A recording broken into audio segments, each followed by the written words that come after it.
Thank you. I am honored, I'm humbled to be up here in front of so many great Americans, amongst so many honorable veterans, so many great Americans, and to be able to speak with you today on this Memorial Day. I went to recruit training not too far from here, a couple miles from here, and that's when I first started learning about our veterans' history. They told us about great Americans in World War I in Belleau Woods. As the French forces were retreating out of the woods under the fire of German machine guns, a Marine captain said, "Retreat hell, we just got here." And into the breach they went. World War II. The Japanese said Iwo Jima would last for 1,000 years. We raised a flag on it in 3 days.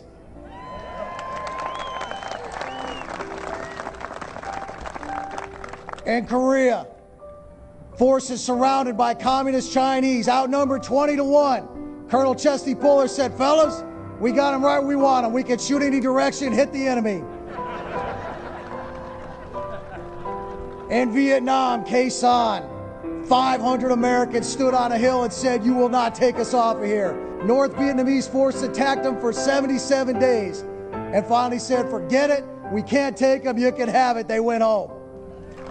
That's the history passed down to our generation. And when it came my time, I was honored. I was privileged to serve with the 1st Marine Division. I was part of the march up to Baghdad in this war on terror. When we got to Baghdad, that's where Memorial Day truly came home for me. We were in a place called Ferdo Square. The Iraqi people embraced us as an ally, and together we toppled a dictator. And when I watched these people in that street of Baghdad, I watched them celebrate. I watched them rejoice. I looked in their faces, and what I realized I was looking at was liberty. I was looking at people who'd grown up under a dictator, had never known a day's freedom their entire lives. I'd never known a day in my life without it.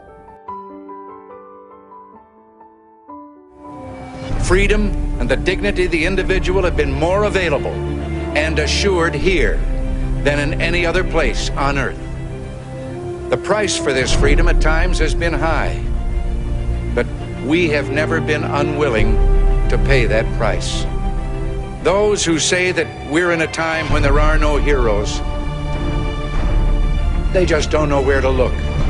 Sergeant Benavidez's gallant choice to join voluntarily his comrades who were in critical straits, to expose himself constantly to withering enemy fire, and his refusal to be stopped despite numerous severe wounds saved the lives of at least 8 men for service above and beyond the Congressional Medal of Honor. Thank you very much.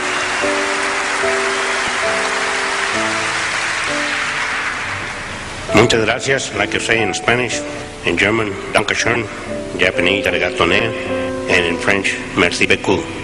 I've been all over the world, the Far East, Europe, South and Central America, and 2 tours in Vietnam. I was assigned to Berlin, Germany, and I was declared one time that I was the only Hispanic American that could speak German with a southern accent. You heard what the President read, the citation of how I earned the Medal of Honor. He didn't tell you of what I went through. He started identifying the bodies. They found out I loaded 3 dead enemy soldiers in that helicopter. I didn't want to leave anybody behind.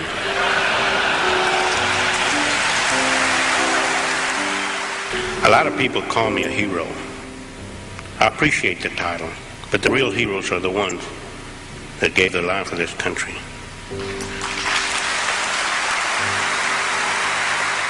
My great-grandfather was at Pearl Harbor, and a lot of my family has given up, has gone and fought in wars, and I really haven't done a damn thing as far as laying myself on the line like that, and so I have a great deal of respect for those that have and what the flag stands for. Following this interview, Tillman made the decision to walk away from a $3.6 million contract with the Cardinals and join the elite Army Rangers with his brother Kevin. Pat's family and friends received news of his death on a Thursday and knew